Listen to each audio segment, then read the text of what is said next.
But see, Vince is all about timing. When you want to go talk to him or pitch ideas, it's all based around what's going on at that moment in time. And I've come up with some of the best angles in my career. And maybe some of even in the best in WWE history. If you talk about Jericho versus Shawn Michaels, 2008, 2009.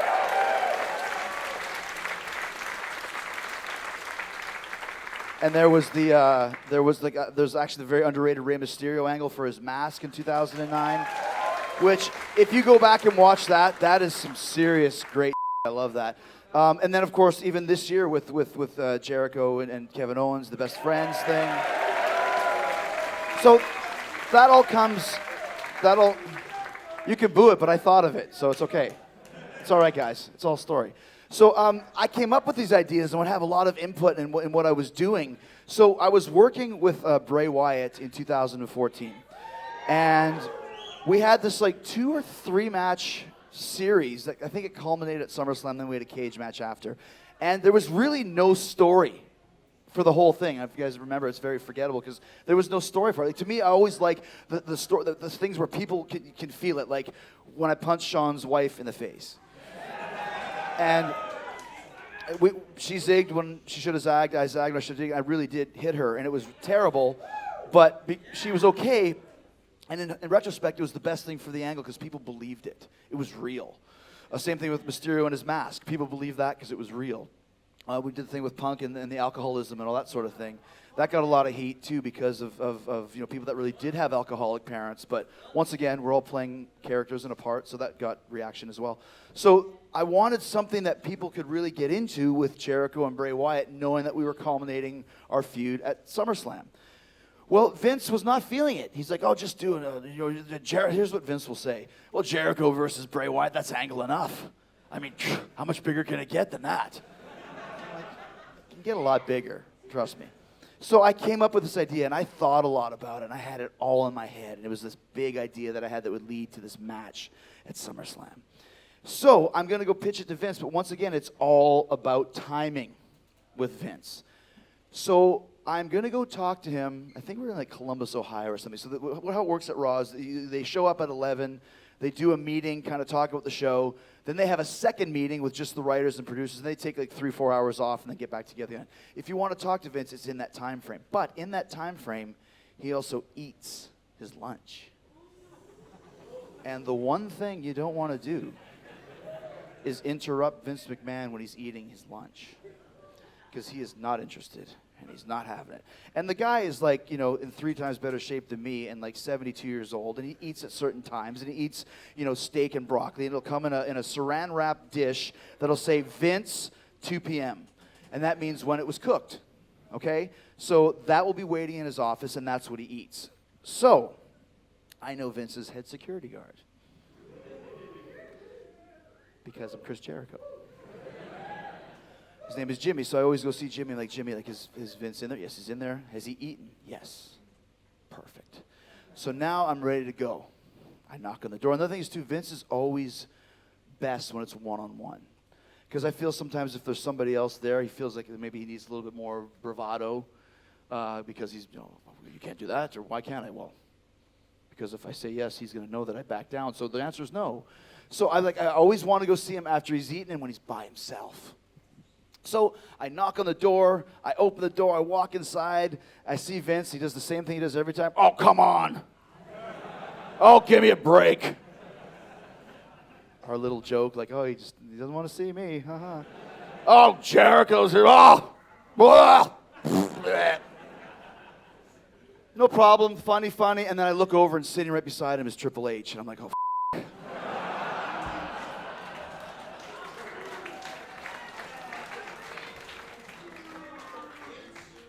And that was my fault for not asking if Vince was alone. Had he eaten? Yes, but he wasn't alone. How could I have made such a rookie mistake knowing after 16 years of working for the WWE, that's not how you do it. You have to be smarter than that. But it's too late. The train had left the station. Now I'm in the office.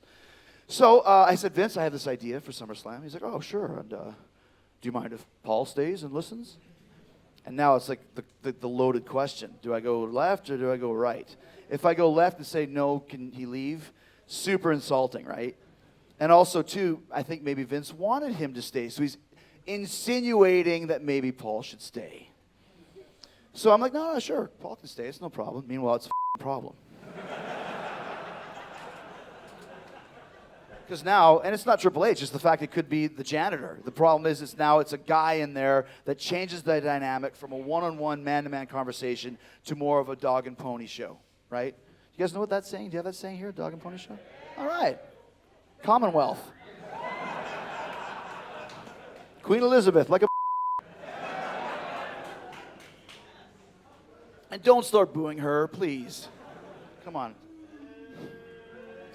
There's such rebels in the crowd. Oh my God. It's the people that don't boo that are my friends here.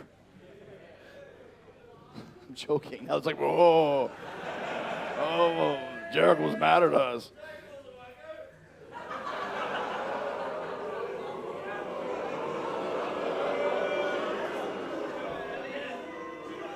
You know what? You're 100% right. I am a wanker. So I've diffused that bomb. You can chant it if you want. 50,000 people in Australia did. They were chanting wanker at me, and I was like, oh yeah? You're calling me a wanker? I'm telling a story. Shut up.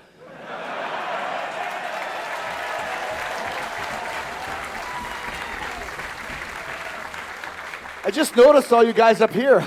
Wow. How's it going? I couldn't see because the lights are there. Hey, guys. Hey, guys. So I had 15,000 people, 50,000. We were in a stadium show in Melbourne, and they're all chanting wanker, wanker, wanker. And I'm like, all right, you know what? I don't know what a wanker is. But if you're chanting that about me, then yeah, it must be a good thing. So I'm a wanker. I'm the biggest wanker you've ever seen.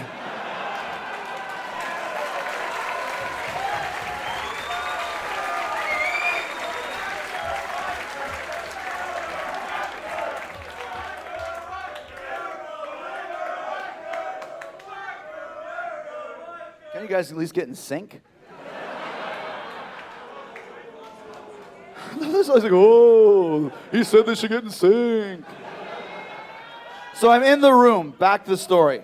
And I'm about ready to tell this great idea that I have. I'm like, Vince, okay, I got this idea for SummerSlam. And you know how Wyatt has his family. And I have nobody to watch my back because I've been such an for the last 4 or 5 years here. I just turned babyface. I'm like, but there's one guy that I can talk to. There's one guy that I went to the depths of hell with, that even though I don't like him, I know I can trust him because he's just as crazy as I am. And that guy is, and Vince goes, can you hold on a second, Paul? Can you pass me the other steak? Because I'm feeling kind of hungry. And I was like, oh no. Hungry. It was like you see one of them monster trucks. Hungry, hungry, hungry. Vince McMahon is hungry.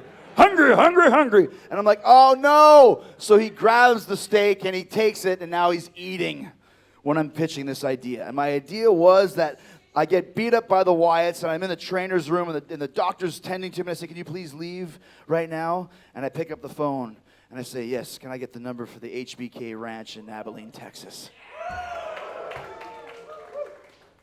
And then that's the end of it. And then the next week, I show up and I say, listen, you know, last week I got beat up by the Wyatt family. I have nobody I can trust, but there's one guy who's just as crazy as I am that I've been to hell and back with. I'm talking about Shawn Michaels. I'm talking about HBK. I called him last week. I asked him to please come here tonight and please help me. If he looks into my eyes, he can see that this is real. He can see the pureness of my heart. He knows I need his help, and he has to help me. If he has any decency in his heart, he'll help me. I left him a first-class ticket. I don't even know if he's here. I don't know what to do. Dun, dun, dun, dun, dun, dun. Meow.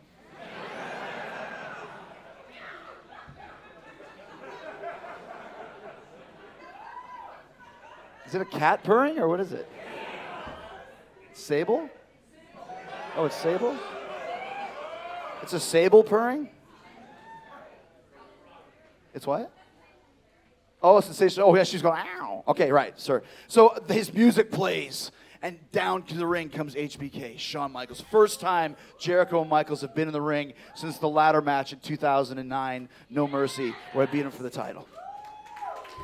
He comes in the ring and he would stand there with the cowboy hat on and just that look on his face is only Shawn can. He's one of the best actors in the history of the business. Just stand there staring a hole through me, thinking of all the pain that I put him through, punching his wife, bloodying him, beating him up, beating him for the title, all of this other stuff, have him just staring at me while I put on my plea, like, please, Sean, I need your help. You really have to help me. These Wyatts are going to kill me, whatever it's going to be, blah, blah, blah. And then right as Sean, it's like, will you be my partner? Will you help me? Can you leave all this stuff behind us? Can you help me? And before he can even say anything, that's my Wyatt sound effect. Lights go off, lights come on, the Wyatt family's in the ring. And they start kicking the shit out of me, and Sean's just standing there watching as they beat the crap out of me. And then they come after him, and he super kicks one Harper. And he super kicks the other bald guy with the big beard. Rowan. It wasn't a cut down, it slipped my mind. So super kicks Harper, super kicks Rowan, goes to super kick Wyatt, Wyatt rolls to the floor and laughs, ha ha ha. So we never know what Sean was going to say when it was just my problem. But now they've attacked him, and now it's his problem. Which then leads to the next week where there's another attack with Wyatts, with us in the ring together. And of course, then Sean and I back up, hit each other's. He goes to super kick. I go like this. He stops.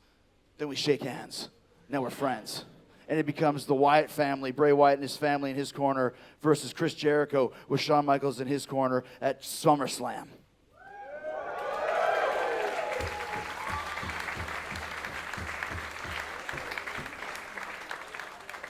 I mean, how good is that, right? I mean, I'm blown up just thinking about it right now. But I was like, wow, I mean, that is good. And dude, let me tell you, I was on fire for this pitch. I had it going on. I was to the point. Vince doesn't like it when you go, or ah, or maybe this could happen. I knew everything. Bam, bam, bam, bam. Body blow, body blow, body blow, body blow. Punch the face, boom, boom, I win. Boom. So now I'm looking at Vince. He's eating his steak.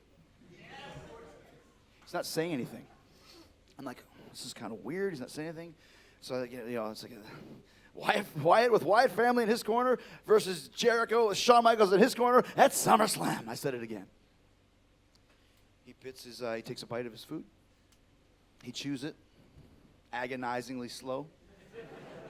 He looks up at me, and I'm like, these next words are going to change my life. They're going to be the wisest words I've ever heard. It's going to be the realization that I am a booking genius. And that I have a job for life with the WWE. And Vince looks at me, finishes the bite, looks down at the steak, and says, "Bad cow."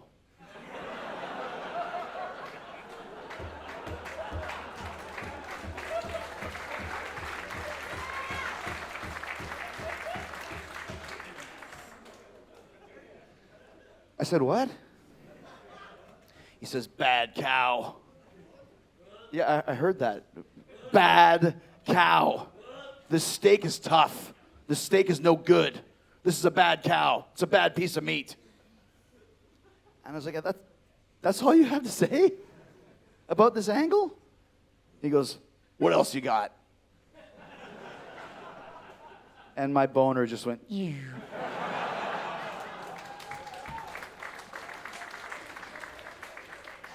I was like, what do you mean? What else do I got? This is a perfectly planned and pitched angle. He goes, "Damn it, Chris. When you come in here to talk to me, you have to have more than one idea. You know that. What's wrong with you?" So now I'm in trouble for pitching this idea. And you know why? Because it was a bad cow. That's why. He was so mad that his meal was off that he was taking out on my great, brilliant idea. And then I start feeling bad for the cow. This cow's one job, one purpose in life is to make a tasty meal for somebody. And it that up too. And it up my angle. And the bad cow. I said, at least I want to try and get like a hashtag or something, like make it hashtag bad cowed. So when something goes wrong, like, oh, how was work today? Oh, I got bad cowed. You know, like, oh, how, did your car break down? Yeah, it bad cowed me, man. At least I could get something out of it. But yes, so that's the thing with Vince McMahon. You have to catch him at the right time and make sure that he's not eating bad cow.